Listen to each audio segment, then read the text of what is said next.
Bienvenue dans le podcast de l'initié de la bourse, la rubrique boursière du magazine Trends Tendance. Tous les mercredis, Pierre-Henri Thomas, journaliste chez Trends Tendance, vous propose un aperçu de l'actualité des marchés financiers.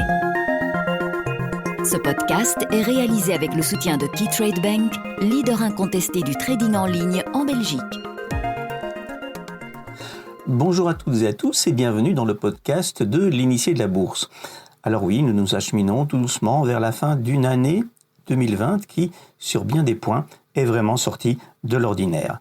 Pour les 3 derniers podcasts de ce cru 2020, nous allons toutefois revenir un peu à la normale et nous livrer au traditionnel exercice des prévisions. Geert Van Erck, le chief économiste de Keytrade, va passer dans quelques instants en revue les différents types d'actifs, actions, obligations, matières premières, dans lesquels les investisseurs peuvent investir. Et nous, de notre part, nous allons essayer de voir l'une ou l'autre action qui pourrait sortir du bois au cours des prochains mois. Aujourd'hui, pour clore en beauté, nous allons nous arrêter sur les 5 dernières valeurs qui constituent le top 10 des actions choisies par mon collègue Danny Rewix en fonction de leur potentiel pour l'année qui vient.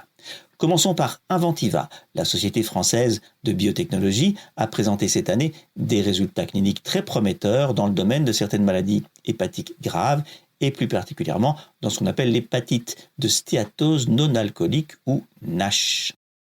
La NASH est la plus grande maladie du foie qui ne reste encore non traitée. Il s'agit d'un très grand marché potentiel de 30 milliards de dollars. Les progrès réalisés en phase 2 de son traitement par Inventiva sont une bonne nouvelle, mais cette bonne nouvelle a été suivie par une introduction en bourse sur le Nasdaq qui ne s'est pas avéré être un grand succès, sans doute en grande partie en raison d'un événement extérieur, car juste avant l'IPO, la FDA, l'administration américaine, avait refusé d'approuver Localiva. Localiva, c'est un produit du laboratoire Intercept qui était jusqu'alors le produit le plus avancé contre la NASH. Mais la question clé aujourd'hui est de savoir si Inventiva va conclure un partenariat avec un acteur pharmaceutique majeur avant ou au début de la phase 3, décisive de son traitement. Une étude complète de phase 3 coûte en effet entre 300 et 400 millions d'euros. Ces dernières années, de nombreux résultats d'études menées contre la NASH ont été défavorables et ça a réduit sans doute l'appétit des investisseurs pour le risque. Il n'est pas exclu que les grands laboratoires veuillent attendre les premiers résultats de cette 3e phase cruciale qui devrait être disponible en 2023.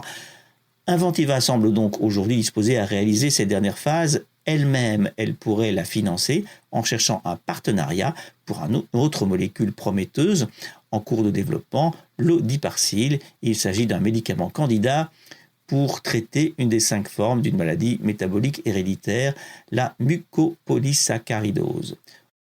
Nous suivrons donc tous ces développements avec attention ces prochains mois.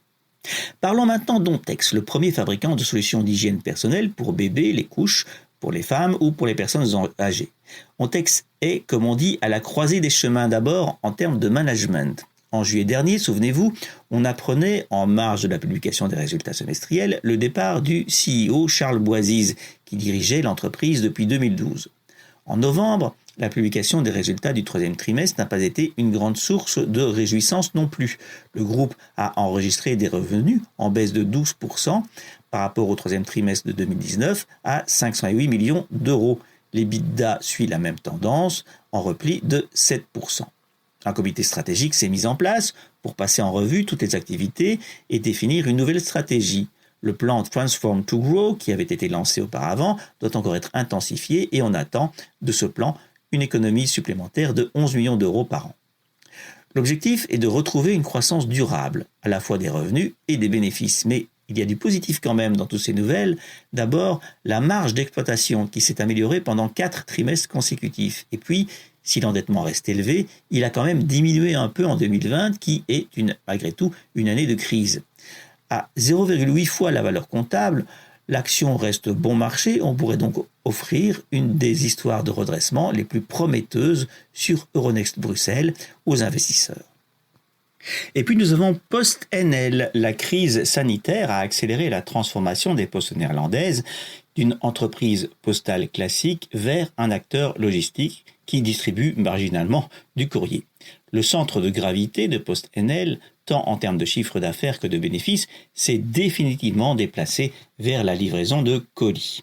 PostNL tire donc un grand profit de l'évolution du comportement d'achat des consommateurs, comportement renforcé encore par la crise du Covid. La croissance rapide et la rentabilité de cette activité colis relèguent au second plan le déclin du trafic du courrier traditionnel. Aujourd'hui, on paye encore cette action PostNL à un prix raisonnable, soit 12 fois ses bénéfices et 6 fois le cash flow d'exploitation.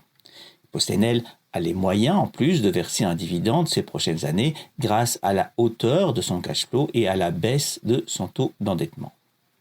En 9e position, nous avons Prosus. Prosus a été introduit à la Bourse d'Amsterdam en septembre 2019 par la société sud-africaine Naspers, qui en détient 73% environ des actions. C'est l'une des histoires boursières les plus marquantes de ces dernières décennies. Un peu moins de 90% de la valeur de Prosus est représentée par 31% de participation dans Tencent Holding, le géant numérique chinois. La holding détient aussi des participations dans d'autres plateformes de commerce électronique telles que Deliveroo, Ctrip, iFood, Swiggy, etc. Prosus est de loin la plus grande société Internet en Europe pour ce qui touche à la vente de proximité. L'attrait de l'action est clairement la possibilité d'entrer dans Tencent avec une décote d'environ 35%. Et dans la bataille entre les deux stars chinoises, Tencent d'un côté et Alibaba de l'autre, beaucoup d'analystes tablent aujourd'hui sur Tencent en raison de ses possibilités de croissance plus rapides, notamment dans le domaine des jeux. Et puis nous terminerons par Sequana Medical, cette entreprise de biotechnologie et dans le développement de traitements destinés à gérer les maladies du foie et les défaillances cardiaques. Un de ces traitements est une pompe implantable, rechargeable sans fil pour l'élimination de l'accumulation de liquide dans la cavité abdominale. Ce traitement se trouve dans une période cruciale de tests cliniques. Une première application de cette pompe est pour le traitement de la NASH, qui est une maladie grave du foie.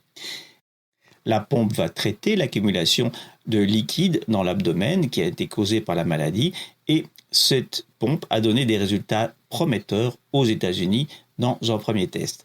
Le potentiel de marché pour la deuxième indication de la pompe alpha développée par Sequana Medical est dans les maladies cardiovasculaires. Il s'agit de traiter les liquides qui s'accumulent dus à l'insuffisance cardiaque. Et c'est aussi un marché plus important. Les données concernant les 5 premiers patients dans cette deuxième application montrent que le traitement est en tout cas bien toléré. Et on espère que des résultats favorables pourraient être dévoilés dès le premier semestre de l'an prochain. On rappellera toutefois que l'investissement dans une biotech quelle qu'elle soit doit se faire en étant conscient des risques. Voilà, nous avons terminé notre tour d'horizon. Il nous reste à vous souhaiter le meilleur pour l'année qui vient et à vous souhaiter surtout, à vous et à vos proches, plus que jamais, une excellente santé. À bientôt. La parole est maintenant à l'expert de KeyTrade Bank avec une analyse de l'actualité économique et financière. Nous vous présentons aujourd'hui le dernier podcast de l'année 2020. Nous avions consacré l'édition de la semaine dernière à la performance des marchés boursiers en 2020. Aujourd'hui, nous revenons sur l'évolution des marchés des obligations et des matières premières. Les marchés obligataires ont connu une année très mouvementée. Le crash de mars 2020, à l'apparition du coronavirus, a fortement touché plusieurs catégories d'obligations, et notamment le haut rendement. Les obligations à haut rendement ont généralement une note de crédit plus faible que celle des emprunts de haute qualité. Leurs taux d'intérêt sont donc plus élevés que ceux des emprunts d'État traditionnels ou des obligations d'entreprise de premier ordre. Autre caractéristique importante, ces obligations évoluent souvent de concert avec les marchés d'actions. C'est pourquoi elles ont souffert en mars, avec un recul qui a même dépassé les 10% à un certain point. Les obligations des marchés émergents ont connu un sort similaire. Ces dernières sont plus risquées que les emprunts souverains européens traditionnels. En contrepartie, leur rémunération est plus élevée. Les obligations des marchés émergents, tout comme le haut rendement, ont fait belle figure en 2020, même si la crise sanitaire a entraîné une correction marquée. D'ailleurs, à ce jour, les emprunts émergents ne s'en sont pas tout à fait remis. Les obligations à haut rendement ont en revanche connu un net rebond récemment, si bien qu'elles pourraient dégager un rendement supplémentaire pour le portefeuille si 2021 tient ses promesses sur le plan boursier. Chez KeyTrade, nous restons convaincus du potentiel des obligations émergentes, mais l'analyse des tendances ne nous apporte pour l'instant aucun signal encourageant. C'est pourquoi nous continuons à investir dans les emprunts souverains de la zone euro. Pour clore le volet obligataire, nous constatons que les emprunts d'État européens ont encore signé une bonne année. En portefeuille, ils ont même parfaitement joué le rôle d'amortisseur lors du crash de mars. Les investisseurs qui s'inquiètent du caractère pérenne de la hausse boursière seraient bien inspirés d'intégrer dans leur placement une part d'emprunts souverains garant d'une certaine stabilité lorsque les bourses sont chahutées. Nous nous penchons enfin sur les marchés des matières premières. Après avoir brillé pendant longtemps, l'or est tombé de son piédestal ces derniers mois. Nous l'indiquions déjà dans le podcast de la semaine dernière, le mois de novembre a marqué un tournant. De nombreux investisseurs se sont mis en quête de placements plus risqués, privilégiant les petites capitalisations, mais aussi les métaux industriels tels que le cuivre. Ces derniers temps, le métal brun devance largement l'or, qui tire surtout profit de son statut d'actif refuge en temps de crise. Fin 2020, le cuivre, l'argent et d'autres matières premières largement corrélées à la conjoncture mondiale surperforment nettement. Nous pensons que cette tendance va également se poursuivre en 2021. Pour conclure, il ne nous reste plus qu'à vous souhaiter une excellente année 2021 sans coronavirus. Merci d'avoir écouté le podcast de l'initié de la bourse. Vous trouverez plus de conseils et d'analyses de l'initié de la bourse demain dans les pages vertes du magazine Trends Tendance. La semaine prochaine, nous sommes de retour avec de nouvelles analyses. Ce podcast est réalisé avec le soutien de KeyTrade Bank, leader incontesté du trading en ligne en Belgique.